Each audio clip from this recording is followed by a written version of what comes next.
오늘 말씀은 마태복음 22장 23절에서 33절입니다.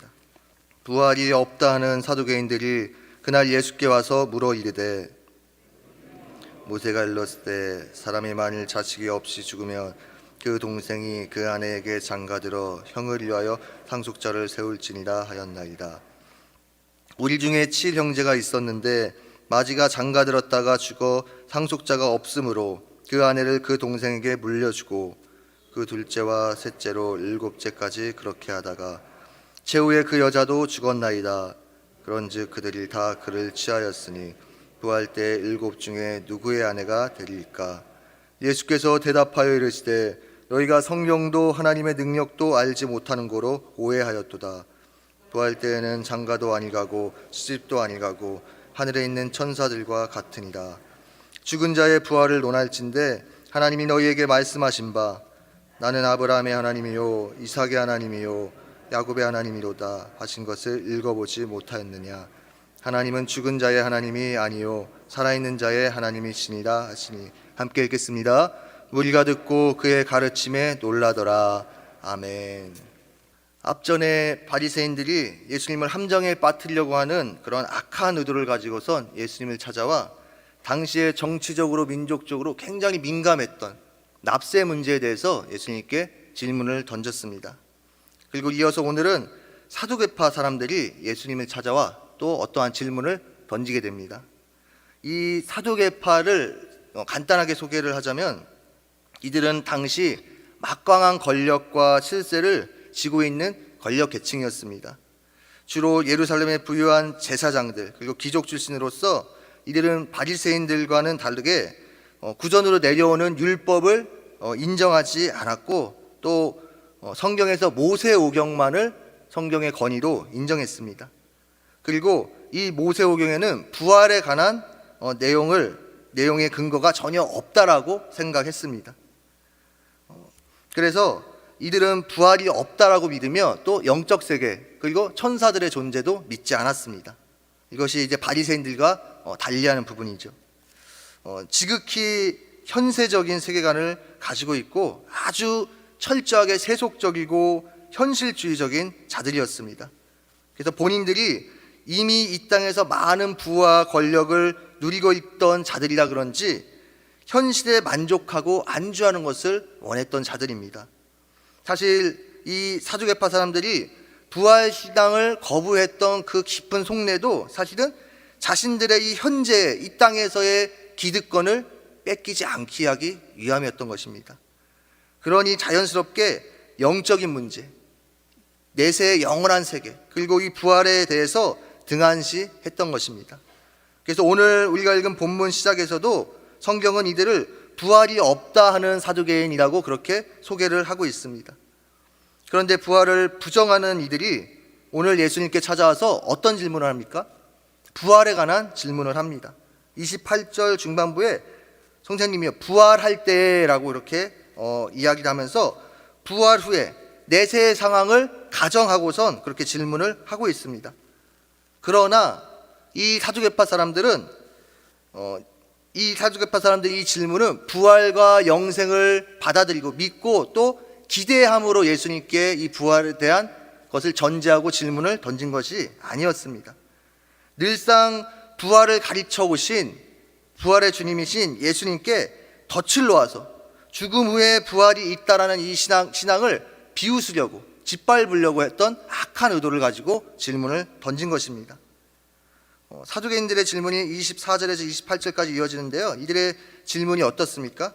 선생님이여, 모세가 말하기를 남자가 자식이 없이 죽으면 그 동생이 그 형수와 결혼을 해서 그 대를 이어갈 수 있도록 하는데 만약에 마지가 자식 없이 죽으면은 동생이 형수와 결혼을 해서 상속자를 낳아야 하는데 7형제 모두가 첫째부터 7째까지 모두가 내리 그런 동일한 일이 생긴다면 자식을 낳지 못하고 내리 죽는 일이 생긴다면 부활 후에 그 여자는 누구의 아내가 되겠습니까? 라는 그러한 질문입니다. 참 유치하기 짝이 없는 질문입니다. 본인들의 주장을 합리화하기 위해서 아주 극단적인 억지스러운 상황을 설정하고 질문을 한 것입니다. 그리고 이들의 질문 앞에 모세가 일렀을 때라고 하면서 자신들이 유일하게 성경의 근거로 인정하는 모세오경 가운데 신명기 25장에 나오는 계대 결혼법, 즉 어떤 사람이 자식이 없이 죽었을 때 그 동생이 형수와 결혼을 하여서 혈통을 이어갈 수 있게 하는 그러한 제도의 근거에서 예수님께 질문을 한 것입니다. 그러니까 부활의 맹점을 지적해서 부활신앙이 이처럼 어리석은 개념을 입증하고 부활을 말하는 예수님을 아주 공경에 빠뜨리기 위해서 이러한 질문을 던진 것입니다. 이렇게 이 땅 이후의 부활의 세계는 누가 나의 남편인지 아내인지도 모르는 이런 어처구니 없는 상황인데 부활이 있겠느냐라는 것입니다. 앞전에 바리새인들이건 그리고 오늘 사두개인들이건 하나같이 이들은 예수님을 찾아옵니다. 뭔가 말씀과 진리에 대해서 질문을 합니다. 그러나 이들의 의도, 속내가 무엇입니까? 정말로 예수님을 찾아와서 진리를 찾고 정말로 예수님을 인격적으로 받아들이기 원하는 마음에서, 구도자의 마음에서 찾아온 것이 아니었습니다. 그들 자신들의 악한 의도와 목적을 가지고 질문을 던졌습니다. 이전에 제가 교육부서를 맡았을 때 전도사 시절에 학생들이 저에게 자주 찾아와서 간혹 했던 질문들이 있습니다. 전도사님, 성경에는 술 취하지 말라고 했지 술을 입에 대지 말라고 한 적은 없는데요. 성경에는 담배라는 말이 없는데 담배 꼭 피지 말아야 합니까? 성경에서 정말 뭐라고 말하고 있습니까? 라는 질문들이었습니다. 눈치를 채셨겠지만 사실 이 아이들이 한 질문의 의도가 무엇인지 감이 오시죠. 정말로 말씀 속에서 하나님의 마음과 뜻을 깊이 찾고자 하는 그러한 의도로서 던진 질문이 아닙니다. 그저 술과 담배를 해도 된다라는 근거를 얻고 싶었던 것입니다. 이 아이들이 정말로 하나님을 깊이 사랑하고 말씀을 사모했다라고 한다면 사실 질문의 질 자체가 바뀌었어야 합니다. 하나님, 전도사님, 어떻게 해야 제가 하나님을 더 기쁘게 해드릴 수 있을까요? 어떻게 해야 제가 정말로 하나님의 뜻대로 살아갈 수 있을까요? 라는 질문을 했어야 했습니다. 마찬가지입니다. 오늘 사두개인들이 정말로 예수님을 영접하고 부활의 이 놀라운 비밀을 발견하기를 원했다고 한다면 그따위 질문이 아니라 주님, 어찌해야 저희도 이 놀라운 이 부활의 영광에 동참할 수 있습니까? 참여할 수 있습니까? 라는 질문을 던졌어야 하는 것입니다. 그러나 저들의 동기가 문제였습니다. 우리의 모든 언행의 중심을 아시는 주님께서는 사실 겉으로 드러나는 우리의 행실과 우리의 말을 중요시 여기시기보다도 그 행동과 말을 하는 동기와 의도를 더 중요하게 보시는 분이십니다. 사실 우리가 구원받은 후에 우리의 인격과 성화되는 삶은 조금씩 변화될 수 있습니다. 그러나 반드시 우리가 구원받았다는 증거로 변화되어 마땅하고 변화될 수밖에 없는 것이 하나가 있습니다. 그것이 무엇입니까? 바로 우리의 모든 것의 동기입니다. 오직 내 자신만을 위해서 살아왔던 내 삶의 모든 동기가 하나님 나라와 그분의 영광을 위한 삶의 동기로 바뀌게 되어집니다. 우리의 삶의 목적 자체가 바뀌게 되어진다는 것입니다. 그래서 고린도전서 10장 31절 말씀이죠.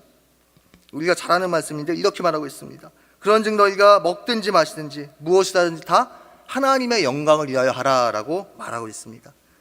심지어 먹고 마시는, 우리가 일상 가운데서 너무나도 쉽게 먹고 마시는 이 행위조차도 하나님의 영광을 위하여 하라라고 말하고 있는 것입니다.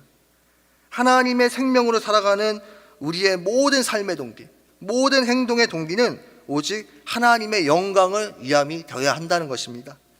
사랑하는 성도 여러분, 나를 살아가게 하는 가장 큰 동기, 동력이 무엇입니까?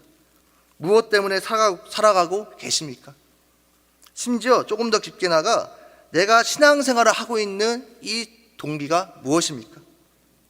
우리가 하나님 앞에서 한다는 신앙의 모습들, 예컨대 하나님 앞에 이렇게 예배하고 또 기도로 나아가고 헌신하고 하는 그 모든 신앙의 모습들, 신앙의 행위들조차도 정작 하나님의 뜻과는 전혀 상관없는 나의 의를 위한 혹은 나의 마음의 평안과 삶의 형통한 아니함을 위한 나의 동기로서 할 수 있다는 것입니다.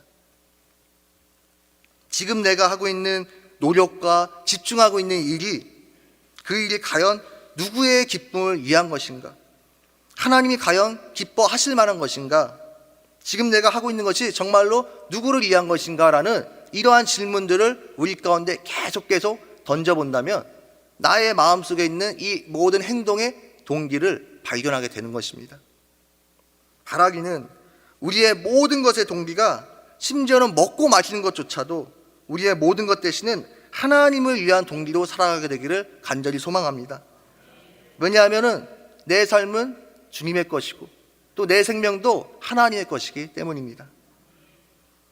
이러한 악한 동기에 의한 사두개인들의 이 질문에 주님은 어떤 대답을 주실까요? 그 모든 악한 동기를 알고 계셨던 주님은 29절입니다. 너희가 성경도 하나님의 능력도 알지 못하는 거로 오해하였다라고 먼저 말씀하십니다. 물론 사두개파 자신들은 누구보다도 자신들이 모세오경을 깊이 잘 알고 있다라고 생각했을 것입니다. 그러나 저들이 이 부활의 내용이 없다라고 주장하는 모세오경에는 하나님께서 직접 명백하게 부활의 근거를 말씀하고 계십니다. 32절 말씀입니다. 32절 말씀을 함께 읽어보시겠습니다. 시작.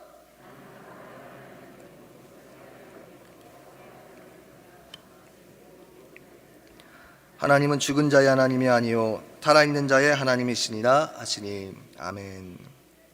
사실 오늘 본문의 핵심 구절이라고도 볼 수 있는데 이 말씀은 예수님께서 구약의 출애굽기 3장 6절의 말씀을 인용하신 것입니다.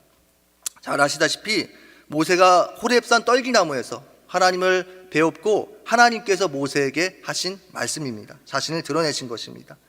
이 말씀이 바로 사두개인들의 이 잘못된 부활관의 허점을 찌르는 본문입니다. 그런데 이 본문이 어떻게 이 부활과 상관이 있을까요? 모세가 떨기나무 가운데서 이 말씀을 들었을 때는 당연히 이미 이 선조들 아브라함과 이삭과 야곱은 죽은 후였습니다. 그런데 그럼에도 하나님은 과거형을 쓰시지 않고, 즉 아브라함의 이삭의 야곱의 하나님이었다라고 그렇게 말씀하시지 않고 현재형을 쓰고 있다는 것입니다. 무슨 말입니까? 그들이 부활해서 현재도 하나님 앞에 살아있다는 것입니다. 하나님 보시기에는 산자로 여겨지고 있다는 것입니다. 그러면서 주님은 하나님은 죽은 자의 하나님이 아니요 살아있는 자의 하나님이시라라고 선포를 하고 계십니다. 하나님은 산자의 하나님이십니다.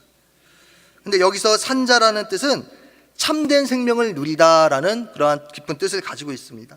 즉 아브라함과 이삭과 야곱은 죽은 자들이 아니라 현재도 하나님께서 주신 참된 생명, 영생을 소유하여 부활하여 하나님과 함께 있는 자들이다라고 말하고 있는 것입니다. 그렇습니다. 하나님은 영원하신 분이십니다. 죽음과는 아무런 관계가 없으신 분이십니다. 생명의 근원이십니다. 그렇기 때문에 하나님은 죽음과 어울리실 수가 없습니다. 그러므로 하나님이 영원히 사시는 분이시듯이, 영생을 소유한 분이시듯이 하나님의 이름을 붙인 그 사람도, 그러니까 아브라함도 이삭도 야곱도 영원히 사는 사람이라는 것입니다. 하나님은 우리에게도 성경 곳곳에서 말씀하셔. 나는 너의 하나님이 됩니다 라고 말씀하십니다.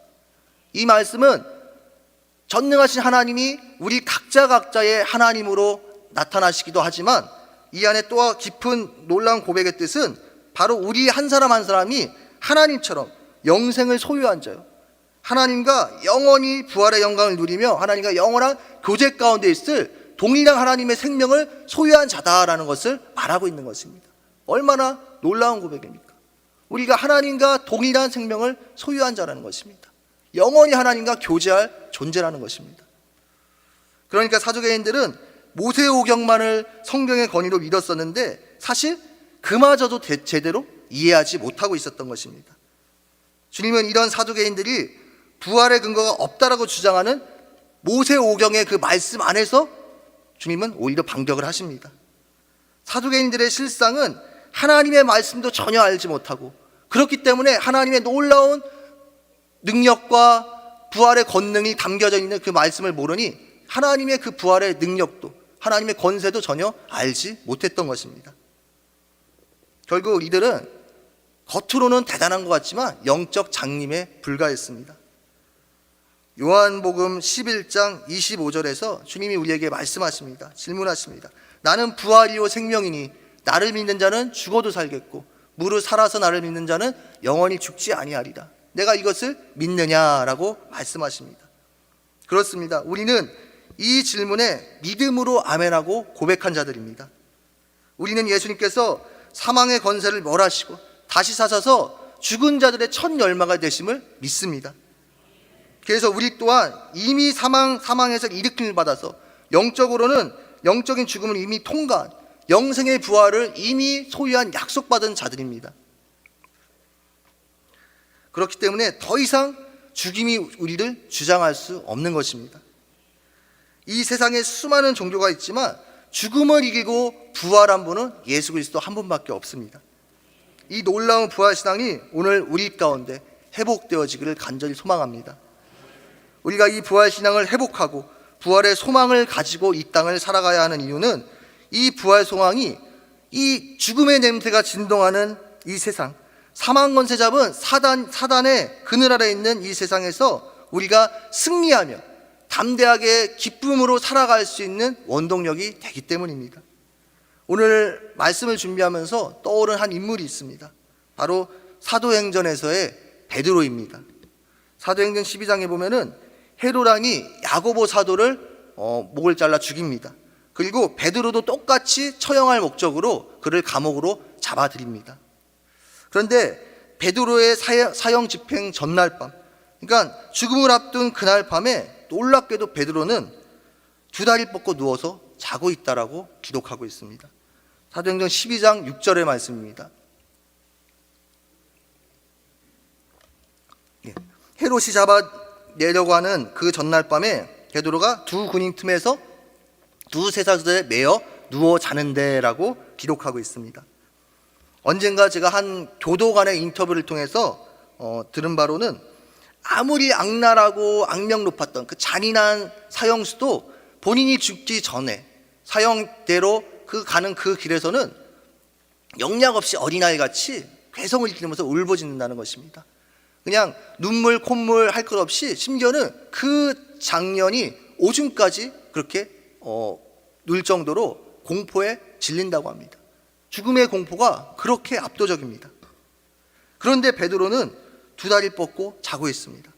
심지어 제가 이 본문을 쭉 보면서 더 놀란 것은 이 베드로가 자고 있는 순간에 옥중에 광채가 빛나는 모습으로 주의 천사가 베드로의 감옥 안에 나타났다라고 말하고 있습니다. 얼마나 놀라운 순간입니까? 이 땅의 존재가 아닌 천사가 그것도 얼마나 빛나겠습니까? 그 광채, 어두운 가운데 광채를 대면서 나타났으면 그 순간 놀라서 깨는 것이 너무나도 당연한데, 본문을 보시면은 이 천사가 얼마나 베드로가 깊게 잠들었더니 옆구리를 쳐서 천사가 깨웠다라고 말하고 있습니다. 아마 천사가 굉장히 당황했을 것 같습니다. 자기가 생각한 그림은 자기가 나타나자마자 그 밝은 광채 때문에 깜짝 놀라서 바로 깨는 것인데, 그냥 두 다리 뻗고 자고 있어서 야, 지금 그럴 때가 아니야, 일어나라고 이 천사가 직접 깨우게 된 상황이라는 것입니다. 심지어는 이 베드로는 겉옷과 허리띠와 신발마저 다 벗어놓고 마치 깜빵 바닥을 자신의 안방인 마냥 그렇게 편안하게 누워서 자고 있다는 것입니다. 아니, 자신의 죽음을 앞둔 날 밤에 이렇게 태평하게 잘 수 있을까요? 그 이유가 무엇일까요? 베드로에게는 죽음 후에 다시 부활하여 하나님과 영생을 누릴 것이라는 그 믿음과 소망이 있었던 것입니다. 중요한 순간에 예수님을 3번이나 부인했던 나약하고 겁많았던 베드로였지만 십자가에서 죽으시고 3일 만에 부활하셔서 다시 그 부활하신 몸으로 베드로와 제자들에게 나타나신 주님을 만난 후로는 이 베드로는 죽음의 두려움을 능히 극복하고 하나님의 평강을 누리면서 살아갈 수 있었던 것입니다. 부활의 소망을 굳게 잡음으로 베드로에게 주셨던 이 죽음도 빼앗을 수 없는 하나님의 평강이 우리 심령 가운데 가득 채워지기를 간절히 소망합니다. 뿐만 아니라 우리가 부활신앙으로 살아가야 할 또 하나의 이유는 온통 죽음의 냄새가 진동하며 우리는 소망의 빛을 잃은 채 죽음의 권세 아래 있는 이 세상 속에서 산자로서, 부활의 권세를 가진 자로서 부활을 현실로 사는 부활의 증인들이 되어야 하기 때문입니다. 하나님은 우리가 당신의 부활의 증인으로 살아가기를 원하십니다. 예수의 제자들이 처음에는 예수를 부인하고 다 각지 흩어졌지만 부활하신 주님을 목격한 이후로는 그 부활하신 주님을 생명 걸고 전했던 그러한 순교자들이 되었듯이 우리 또한 부활의 비밀과 소망을 소유한 자들로서 주님의 부활의 증인으로서 살아가기를 원하신다는 것입니다. 나를 통해 예수 그리스도의 생명과 부활의 소망을 드러내며 살기를 원하고 계십니다.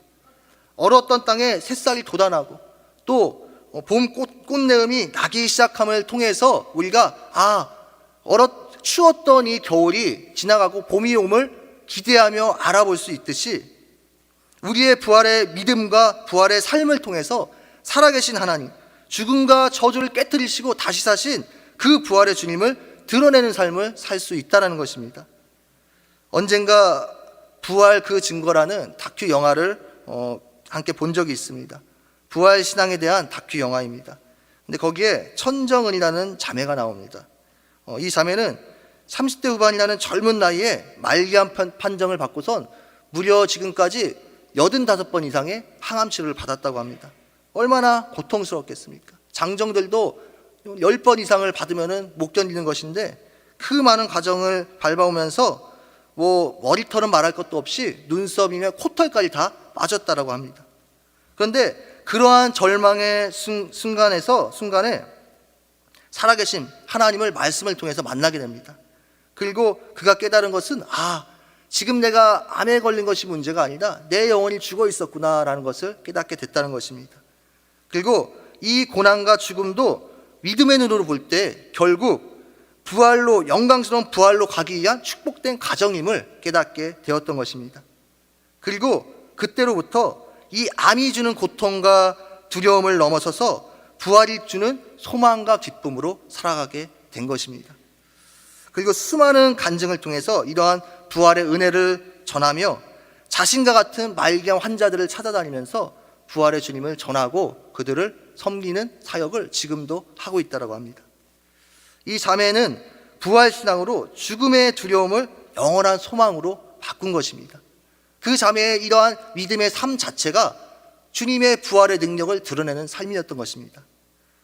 오늘날 현실의 한계에 부딪혀 신앙을 쉽게 잃어버리거나 적당히 세상과 타협하는 자들이 너무나도 많은 이 세상 가운데 죽음과 현실의 한계를 넘어서는 이 부활의 능력을 삶으로 직접 증명한 것입니다.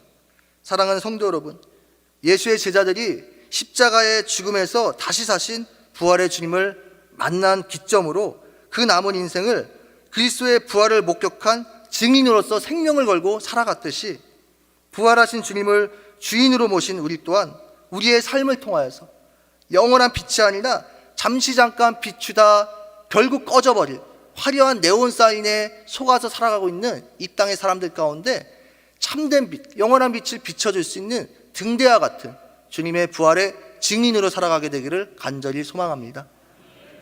함께 기도하시겠습니다.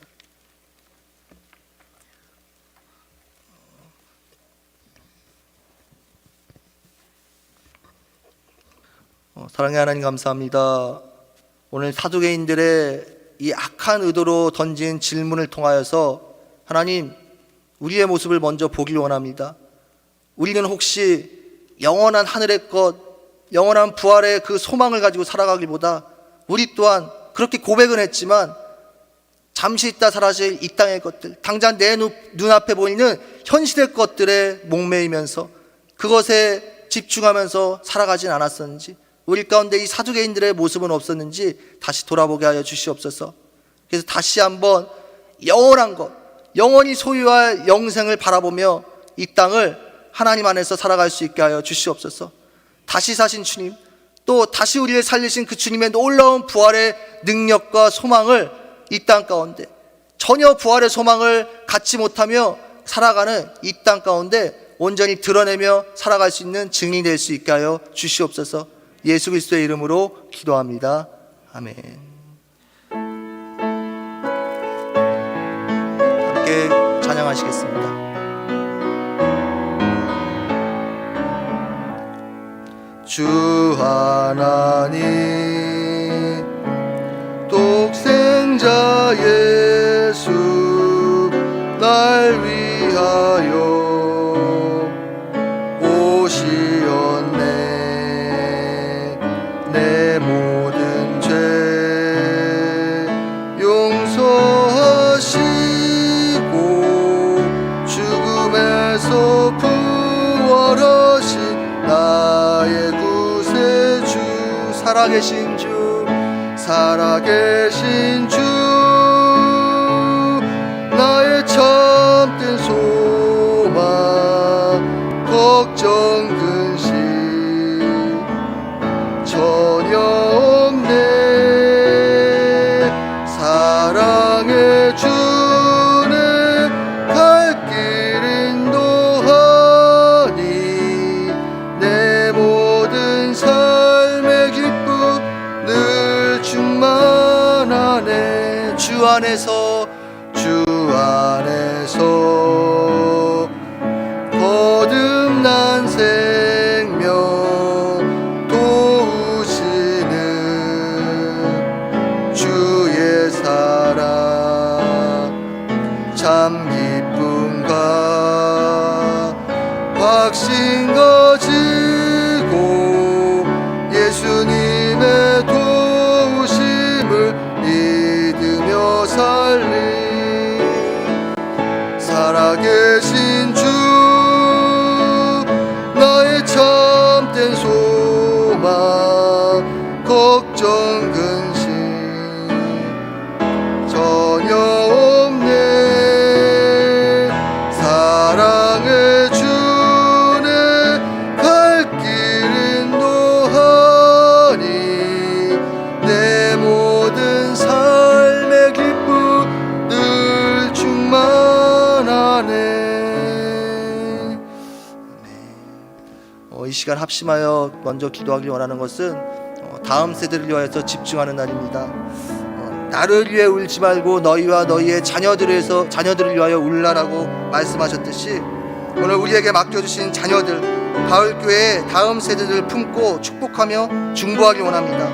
먼저는 우리 부모 세대가 먼저 주님 앞에 온전한 자녀로 서게 하시고 맡겨주신 주님의 자녀들을 품고 울며 하나님께 맡겨드릴 수 있는 믿음을 더하여 달라고. 그리고 오늘날 많은 자녀들이 교회를 떠나고 있는데 저들을 주님 불쌍히 여겨주시고 다시 저들이 하나님의 얼굴을 구하는 세대 되게 하셔서 다시 한번 다음 세대가 일어나게 하여 달라고. 또한 우리 바울의 자녀들이 이 세상의 풍조와 거짓된 가치관을 따르지 아니하고 오직 이 세대를 본받지 않고 마음을 늘 새롭게 함으로 하나님의 선하시고 기뻐하시고 온전하신 뜻이 무엇인지를 분별하는 거룩한 주의 자녀로 세워달라고. 저들이 어려서부터 하나님이 주신 비전을 품고 장차 한국교회와 나라와 민족의 미래를 책임지는 주님의 자녀들로 세워달라고 다음 세대를 위해서 간절히 기도하기 원합니다. 주의 이름 한번 부르시고 간절히 기도하시겠습니다. 주여,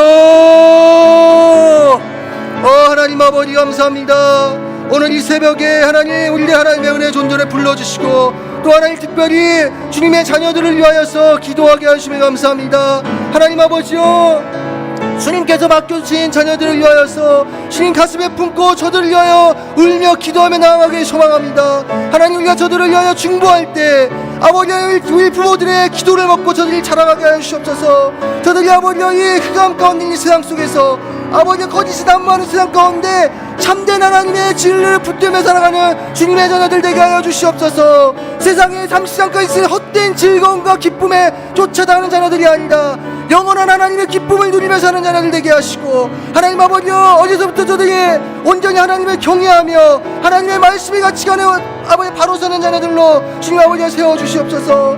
하나님 아버지여, 이 땅에 주님의 자녀들을 다시 한번 주님 불쌍히 여겨주셔서 아버지 저들이 다시 한번 바로 깨어 일어나 하나님의 나라를 온전히 세워가는 주님의 자녀들로 하나님 붙들어 주시옵소서. 하나님, 먼저 아버지 가롭게 원하는 것은 주님 우리들에게 맡겨주신 자녀들을 하나님의 마음으로, 아비의 마음으로 품고 기도하며 울며 저들을 양육할 수 있는 우리들 되게 하여 주시옵소서.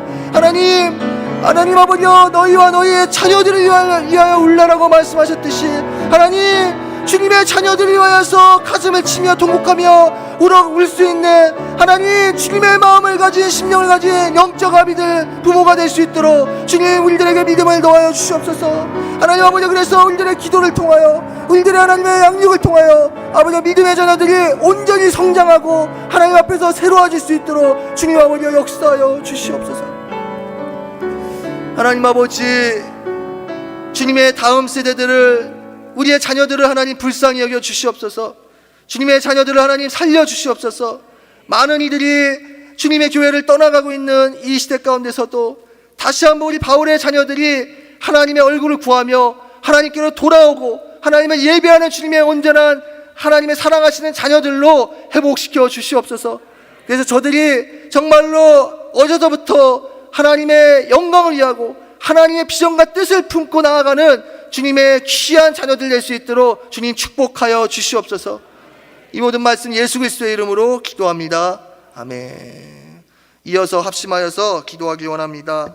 먼저 오늘 들으신 말씀을 생각하시면서 하나님, 오늘 부활신앙을 가지며 살아가게 하여 주시옵소서. 그리고 또한 담임 목사님께 영력과 지력과 체력을 7배나 더하셔서 귀한 목회 사역을 감당함에 있어서 부족함 없게 하시고 늘 주의 성령으로 충만하게 하여 달라고, 또 원로 목사님의 선교 사역을 하나님 끝까지 붙드셔서 원로 목사님의 노년에 사역의 귀한 열매를 맺게 하여 달라고, 또한 주님의 몸된 바울교회를 주님 사용하여 주셔서 이 땅에 빛과 소금의 역할을 감당하는 주님의 복음의 능력을 온전히 드러내는 주님의 교회 되게 하여 달라고, 그리고 바울교회 내에 있는 많은 성도들, 질병의 문제로 고통하고 있는 환우들, 마음에 아픔과 눌림이 있는 영혼들을 하나님 기억하셔서 저들을 온전케 하시고 자유케 하여 달라고, 우리 이 기도 제목을 놓고 또 각자 가지고 온 기도 제목을 가지고 하나님 앞에 간절히 나아가겠습니다. 주의 이름 3번 부르시고 함께 간절히 기도하시겠습니다. 주여, 주여.